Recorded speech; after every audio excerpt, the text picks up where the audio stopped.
अस्सलाम वालेकुम, welcome to report card. मैं हूं अफसा कोमल। आज की अहम खबर जस्टिस काजी फाइज ईसा और जस्टिस के आगा के खिलाफ रेफरेंस का मामला है।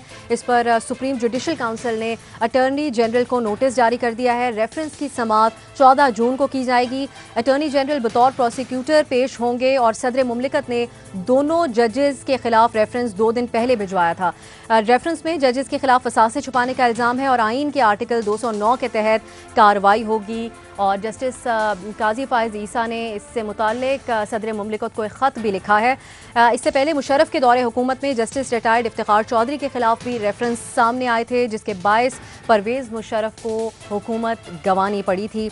और ये भी याद रहना चाहिए कि जो इस वक्त भी जो आला अदलिया है उसके जो जजेस हैं उनमें से अक्सरियत उन्हीं जजेस साहिबान की है जिन्होंने उस वक्त इफ्तिखार चौधरी की हिमायत की थी, उनको सपोर्ट किया था। अब फिर से के खिलाफ रेफरेंसेस का मामला है, ये क्या रुख इख्तियार करेगा, इसी से मुतालिक गुफ्तगू करेंगे अपने पैनल से। सवाल इस तरह से है, आला अदलिया के 3 जजेस के खिलाफ वफाकी हुकूमत की जानिब से रेफरेंस दायर, ये रेफरेंसेस की खबरें अभी तक मौसूल हो रही हैं। जस्टिस फाइज ईसा का सदर पाकिस्तान को ख़त, क्या जजेस के खिलाफ रेफरेंसेस खुलने से नए महाज का खदशा है, हाँ या नहीं? सबसे पहले बाबर साहब की तरफ जाएंगे।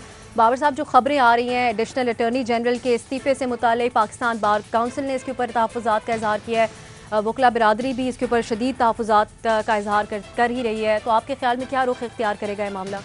देखिए, रुख तो अच्छा नहीं इख्तियार करेगा, लेकिन ये महाज नया नहीं है। ये महाज उतना ही पुराना है जितना ये मुल्क पुराना है। और फैज़ ने इसके ऊपर कहा था कि निसार मैं तेरी गलियों के वतन के जहाँ है चली है रस्म के कोई ना सर उठा के चले। तो ये कोई नई बात नहीं है। यहाँ पे कॉन्फ्लिक्ट है, एक डिफैक्टो सिस्टम है जो चल रहा है और ज़ोरावर है, और एक डिजोरे सिस्टम है। और हमारे सिस्टम में आइनी इदारों की आज़ादी और इंडिपेंडेंस की गुंजाइश उतनी ज़्यादा नहीं है।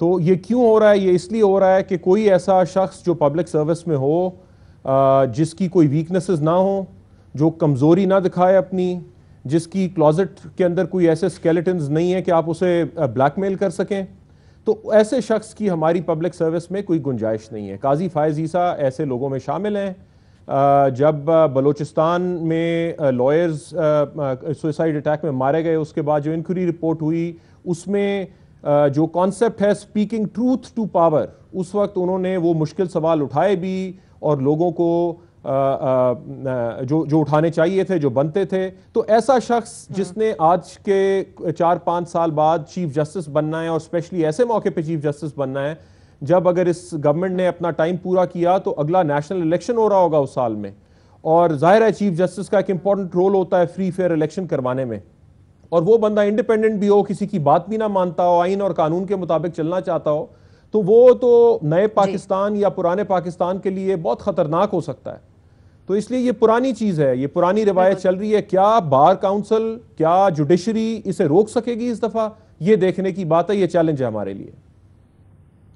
ये देखना होगा, हाँ का ऑप्शन आप ले रहे हैं। साफी साहब, बहुत सी चीज़ें वाज़ेह हैं सारे मामले से मुतालिक, तो आप समझते हैं कि जो मौजूदा सूरत हाल है इस वक्त मुल्क में, कोई शदीद रद्द अमल आएगा इस मामले पे?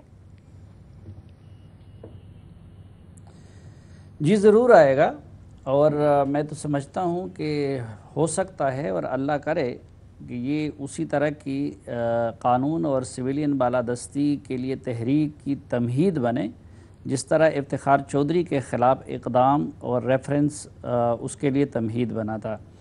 मैं तो अदलिया को समझता भी नहीं हूँ और ज़्यादा जजेस के उससे भी वाकिफ़ नहीं हूँ, लेकिन एक तो बाबर सत्तार साहब बेहतर जानते हैं, और बाबर सत्तार साहब में दयानतदाराना तज्ज़िया करने का हौसला भी है। तो जो कुछ उन्होंने फरमाया तो उसके बाद तो किसी बात की गुंजाइश नहीं रह जाती। लेकिन ख़ुद फाइज़ ईसा साहब के बारे में ये अब तो इन सब में तब्दीली आ गई है और इन लोगों की सोच भी बदल गई है, हर चीज़ पे इन्होंने यू टर्न ले लिया। लेकिन अभी मैं ये एक ट्वीट देख रहा था कि जब बलूचिस्तान में माजी में गवर्नर रूल लगाया गया और मक्सी साहब को गवर्नर लगा रहा, तो मौजूदा सदर जिसके जो अब उनके खिलाफ रेफरेंस भेज रहे आरिफ अलवी साहब, उनका ट्वीट है उस वक्त इसी फाइज ईसा के बारे में कि should not there be an honest governors rule in Balochistan, मैं I suggest Qazi Faiz Isa present chief justice of Balochistan high court as governor. बिल्कुल, इसलिए रात को मैंने ट्वीट किया था कि ये उंगलियां दस्तखत से पहले टूटी क्यों नहीं, इस सदर की कि जो उस पर दस्तखत कर रहे थे कि फ़ाइज़ ईसा के ख़िलाफ़ वो रेफरेंस के लिए वो दस्तखत कर रहे थे। और ये जो बात की बाबर साहब ने कि इस तरह की हरकतों से शायद हम ये पैगाम देना चाहते हैं कि इस मुल्क के इदारों में बहादुर आदमी के लिए और अपनी ज़मीर की आवाज़ पे काम करने वाले आदमी के लिए कोई जगह नहीं है। तो अगर हम अपने इदारों के बारे में ये चीज़ इस्टेब्लिश करना चाहते हैं तो हमें सोचना चाहिए कि हम इस मुल्क को किस तरफ ले जाना चाहते हैं। रीमा, आपके ख्याल में ये मामला उस वकला तहरीक इफ्तिखार चौधरी साहब के लिए जिस तरह निकली थी उस तक पहुंच सकता है, उस नहज तक जा सकती है बात हुकूमत के लिए? जी शुक्रिया अफसा। नहीं, मेरा ख्याल है हमें डिफ्रेंशिएट करना पड़ेगा दोनों केसेस को। चीफ जस्टिस इफ्तिखार चौधरी के खिलाफ जो रेफरेंस थी वो इन इटसेल्फ इशू नहीं था, बाद में उनको सस्पेंड किया गया और सुप्रीम जुडिशल काउंसिल ने कहा कि जब तक हियरिंग हो रही होगी तो वो सस्पेंडेड रहेंगे, उस पे इशू हुआ। और जो पूरा उससे पहले कॉन्टेक्स्ट था जिसमें उनको हरास किया गया, बुली किया गया, डराया धमकाया गया, मेरा ख्याल है उसने उसको एक ज्यादा एक कंट्रोवर्शियल इशू बनाया। इस केस में अफसर पहले तो मैं कहूंगी कि हम हमेशा बात करते हैं इस शो में भी वैसे भी कि अदलिया जो है उसको अकाउंटेबल होना चाहिए। तो मेरा ख्याल है सिर्फ रेफरेंस जो है फाइल करना वो मेरे लिए इतनी बड़ी बात नहीं है। ज़्यादा बड़ी बात मेरे लिए ये है कि ये रेफरेंस जो है इसको पब्लिसाइज कर दिया गया, इसको लीक कर दिया गया। एक जज, खास तौर पे जस्टिस ईसा, बाकी जजेस के बारे में मैं नहीं जानती, लेकिन जस्टिस ईसा को कंट्रोवर्शियल बनाने के लिए, उनको डिफेम करने के लिए। और अगर आप सुप्रीम जुडिशल काउंसिल के रूल्स देखें, वो कहते हैं साफ साफ कि जब तक आगे तक इंक्वायरी जो है वो अगली स्टेज में नहीं पहुंचती तब तक आप इसको कॉन्फिडेंशियल रखो, ताकि एडमिनिस्ट्रेशन ऑफ जस्टिस में लोगों का जो एक ट्रस्ट है वो बहाल रहे, ताकि जो जज इन क्वेश्चन है वो फजूल में डिफेम ना हो। क्योंकि अक्सर इस तरह की रेफरेंसेस और जो कंप्लेंट्स होती हैं उनका कोई नतीजा नहीं निकलता। दूसरी बात ये भी है कि हमारे कानून में ये है कि अगर रेफरेंस फ्रिवलस है या रेफरेंस मैलाफाइडे है, बदनीयती पे मबनी है, तो एक्शन भी लिया जा सकता है उनके खिलाफ जिन्होंने ये रेफरेंस की है। तो मेरा ख्याल है ये जो इतनी अभी हमारी सुप्रीम जुडिशल काउंसिल जो है, चीफ जस्टिस उसको हेड करते हैं, वो डिसाइड करेगी कि मिसकॉन्डक्ट बनता है कि नहीं बनता। तो ऐसा वो इशू मामला नहीं है जो जनरल मुशर्रफ के टाइम पे था। तो मेरा तो ट्रस्ट है सुप्रीम जुडिशल काउंसिल में। अगर ये एक कंस्पिरेसी है तो मेरा ख्याल है ये बहुत फ्लॉप होगी, फेल होगी, लेकिन उन लोगों को एक्सपोज इसने जरूर किया है उनकी रेपुटेशन को नुकसान पहुंचाने की ज्यादा इसमें कोशिश की गई आपके ख्याल में? इन्हीं ख्यालात का इजहार उन्होंने अपने खत में भी किया जो सदर मुमलिकत को उन्होंने लिखा है। ठीक, और अटॉर्नी जनरल ने भी ये इसी बात का खास तौर पे इजहार किया अपने इस्तीफे में कि उनकी रेपुटेशन को ज़्यादातर ख़राब करने की कोशिश की है। न्याजी साहब, आपके ख्याल में अब क्योंकि मरियम नवाज़ और बिलावल भुट्टो ने भी इस पे अब ये हुकूमत को कहा है कि अदलिया को काबू करने की कोशिश की जा रही है हुकूमत की तरफ से, अपोजिशन इस मामले को भरपूर तरीके से उठा सकती है आपके ख्याल में? साहब, मैं तो आपको पता है कि कितना शिद्दत से हामी हूँ चंद महीनों से, इस किस्म के काम होते रहे हैं। मरियम को डिस्क्वालीफाई कर दें, नवाज शरीफ को अंदर कर दें, जरदारी को जेल में डालें, बिलावल को डिस्क्वालीफाई कर दें, जेल में डाल दें, जुडिशरी को अंदर करें, नैब को स्कैंडलाइज करें। ये बातें नहीं होगी तो वो निज़ाम जो मैं देख रहा हूँ चश्म तस्वर में वो नहीं आ पाएगा। वो जो मुसीबत जो कि जिसकी वो कहते हैं तेरी बर्बादियों के मशवरे आसमानों में है वतन, वो बर्बादियों के जो मशवरे हैं उसमें कमी पेशी आ जाएगी। काजी फ़ाइज़ ईसा, काजी मोहम्मद ईसा का फर्जंद, क्या आला अरफा ख़ानदान पाया है। मैं रश करता हूँ कि ऐसे लोग अभी तक हमारे अंदर मौजूद हैं। जब जज बने तो इनके बारे में जो रिपोर्ट्स हैं खुफिया अदारे की, अपराइट, बहादुर, रेजिलियंट, सारे वो सीखे, सारे एडजेक्टिव्स यूज किए गए। 9 मार्च 2007 को जब इफ्तिखार चौधरी साहब का बाजू मोड़ा गया और मुशर्रफ ने वो फेटफुल डिसीजन लिया इफ्तिखार चौधरी के बारे में और टीवी पे दिखाया, तो उस वक्त मैं तो उस वक्त कह रहा था कि cross the Rubicon and the die is cast. आज ये रेफरेंस दिया है, they have crossed the Rubicon and die is cast. ठीक है, अब ये अल्लाह का लाख लाख शुक्र है यू टर्न अब पीछे ना आए और इसकी ओनस पाकिस्तानी कौम लेगी। छोड़े बार्स को, छोड़े कौंसल्स को। इफ्तिखार चौधरी के वक्त में कौम ने बताया था कि इसकी ओनस हम लेंगे। जब रात को दिखाया था 9 मार्च 2007 को, इस फुटेज इस तरह दिखाई गई थी ताकि कौम दहशत हो जाए। मुशर्रफ के ऊपर। सही, आप समझते हैं, अभी ये मुकम्मल नहीं हुआ था नैब का उसका स्कैंडल जो इन्होंने अभी पोस्ट किया तहरीक इंसाफ की गवर्नमेंट का, बिल्कुल ठीक है। एक के बाद एक आप कह रहे हैं कि अब इन्होंने ये बेशर्म आम किया काजी ईसा की मेमल की तरफ जाएंगे न्याय साहब, उसके बारे में बातें करते हो बेशर्मो। अपने गिरबान देखो और अपने मेमल आपके ख्याल में कौन सी बुराई है? मेमल आपके ख्याल में ये कैसा साबित हो सकता है ये इकदाम हुकूमत के लिए?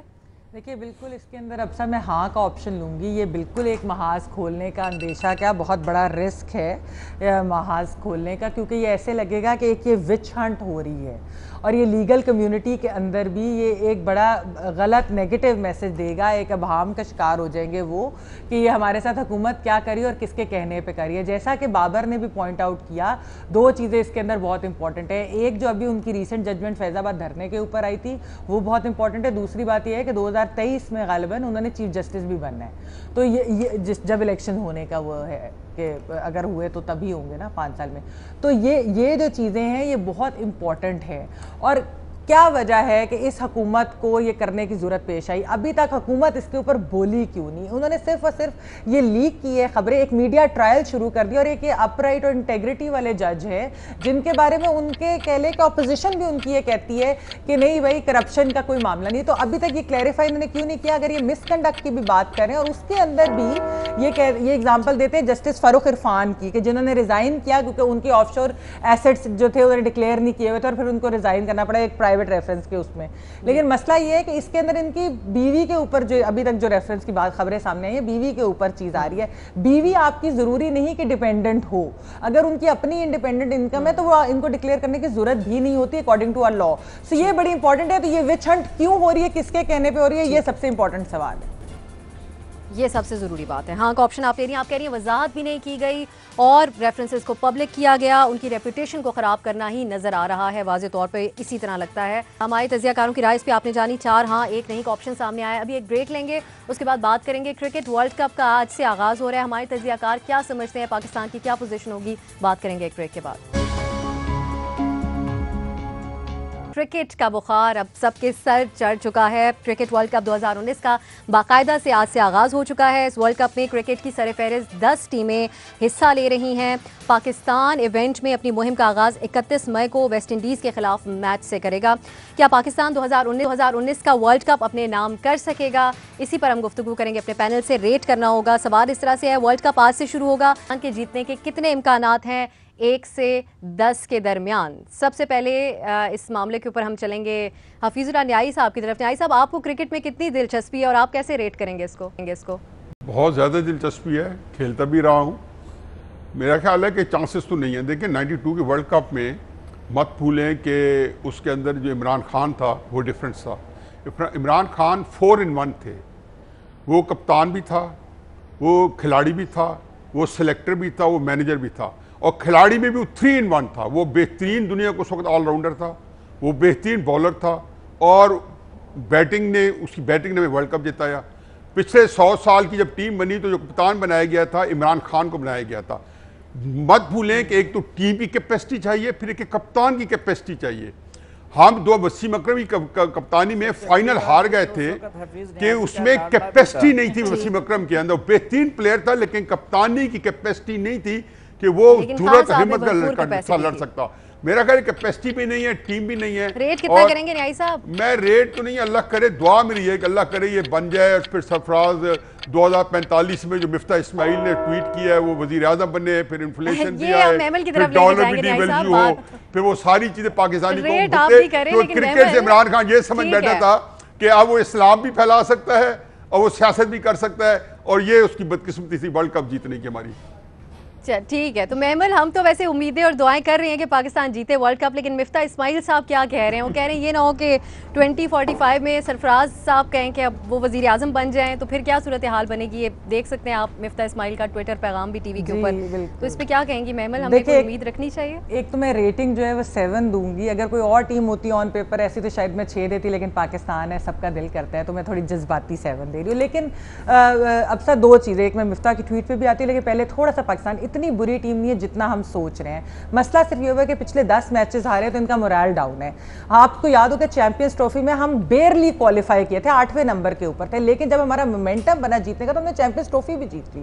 तो इसके अंदर भी हमारे यंग प्लेयर्स है, वीकनेस हमारी है कि पावर हिटर्स नहीं है हमारे पास बैटिंग में। लेकिन अगर एक दफ़ा हम जीतना शुरू हुए, कॉन्फिडेंस बिल्ड हुआ, तो फिर पाकिस्तान बड़ी अनप्रेडिक्टेबल टीम है, कुछ भी कर सकती है। जहाँ तक मिफ्ताह की ट्वीट की बात है, देखें मैं मिफ्ताह साहब की बड़ी इज्जत करती हूँ, लेकिन मेरे ख्याल में इस पे सियासत नहीं लानी चाहिए। जस्ट बिकॉज हमें इमरान खान साहब एज प्राइम मिनिस्टर नहीं पसंद, तो हमें अच्छा ही दुआ ही करनी चाहिए। अगर सरफराज जीत भी जाते हैं और कल को पॉलिटिक्स में नहीं, I know, but I still think वो इस तरह नहीं करनी चाहिए। हमारा तो cricket is like a religion for me, तो मेरे लिए तो वो बहुत जरा तो मुझे नहीं इतनी पसंद आई ट्वीट। जी बिल्कुल। तो बाबर साहब, आपके ख्याल में सरफराज धोखा तो नहीं देंगे और उनके अंडर टीम किस तरह खेलेगी, किस तरह रेट करेंगे आप? सरफराज ने क्या धोखा देना है, उस बेचारे ने हिम्मत करनी है। नहीं, मिफ्ताह तो सरफराज की बात नहीं कर रहे थे, वो तो मेरा ख्याल है एक सेंस ऑफ ह्यूमर है मिफ्ताह की बड़ी शार्प, वो बटरफ्लाई इफेक्ट का जिक्र कर रहे होंगे कि कोई चीज़ें होती हैं 20-25 साल पहले, उनका क्या इम्पैक्ट निकलता है, इसके ऊपर सोचना चाहिए। देखिए, मैं तो नंबर 5 दूंगा और वो मेरे अरमानों के नंबर हैं। मुझे क्रिकेट की इतनी समझ नहीं है, लेकिन जिन लोगों को समझ है वो इतने उम्मीद उन्हें नहीं है बहुत ज़्यादा, लेकिन अरमानों का तो कुछ नहीं कर सकते। हमारी टीम है, अल्लाह करे जीत जाए किसी तरह से, कोई मिरेकल हो जाए। हमारा पूरा मुल्क मिरेकल्स की उम्मीद के ऊपर चल रहा है, तो क्रिकेट टीम भी अगर चले तो इसमें क्या बड़ी बात है। इसलिए भी लगता है बाबर साहब 5 नंबर दे रहे हैं ताकि पॉइंट ना हो अगर बहुत बुरी परफॉर्मेंस हो तो। इस बारे में साफ़ी साहब और रीमा क्या समझते हैं, जानेंगे एक ब्रेक के बाद। सलीम साफ़ी साहब, आपकी कितनी उम्मीदें हैं इस बार पाकिस्तान क्रिकेट टीम से? देखिए अब साहब, मैं शाहिद अफरीदी, शोएब अख्तर, जावेद मियादाद, इसी तरह क्रिकेटर बड़े करीबी दोस्त और भाइयों जैसा ताल्लुक़ उनके साथ है, लेकिन मुझे न क्रिकेट से दिलचस्पी है और न क्रिकेट को समझता हूँ। बल्कि आज बेहतर होता मज़र अब्बास साहब होते तो हम भी उनकी राय को अपनी राय बना लेते। बाकी मेरा भी वही मामला है बाबर साहब की तरह के, दुआ मेरी भी यही है और दुआ के तो 10 नंबर हमारी यही दुआ है कि जीत जाए।